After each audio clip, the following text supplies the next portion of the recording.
தொழுகையை தாமதப்படுத்தி உன்னுடைய வாழ்வில் நிம்மதி கிடைக்காது. தொழுகையை தாமதப்படுத்தி உன்னுடைய வாழ்வில் கவலைகள் நீங்காது.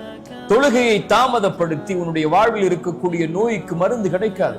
தொழுகையை தாமதப்படுத்தி உன் குடும்ப உறவிலோ உன் வாழ்விலோ இருக்கக்கூடிய பிரச்சனைகளை ஒருபோதும் நீக்க முடியாது. தொழுகை வெளிச்சம். தொழுகையை சீர்படுத்தினால் எல்லாம் சீராகும். இறைத்தூதர் ஸல்லல்லாஹு அலைஹி வஸல்லம் சொன்னார்கள், மறுமையில் ஒரு அடியானிடத்திலே இறைவன் விசாரிக்கக்கூடிய முதல் விசாரணை முதல் விசாரணை தொழுகையை குறித்துதான். அது சரியாக இருந்தால் அவன் வெற்றி பெறுவான், அவனுக்கு வெளிச்சம் கிடைக்கும், அவன் வெற்றி பெறுவான்.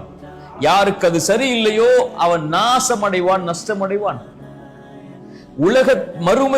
மறுமையில் முதல் விசாரணை தொழுகை சரியானால் எல்லாம் சரியாகும், சரியில்லை என்றால் சீர்கிடும் என்றால் உலகத்தில் தொழுகை சரியானால் உன் கவலை நீங்கும்.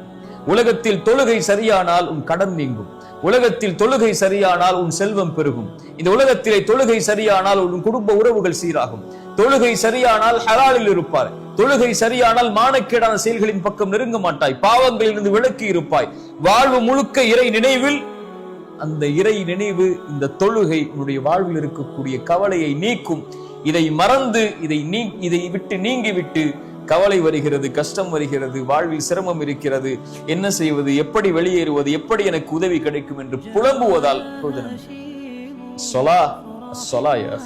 என் சகோதரனை தொழுகை எடுத்துக்கொள். இறைவன் எல்லா கவலைகளையும் நீக்குவான்.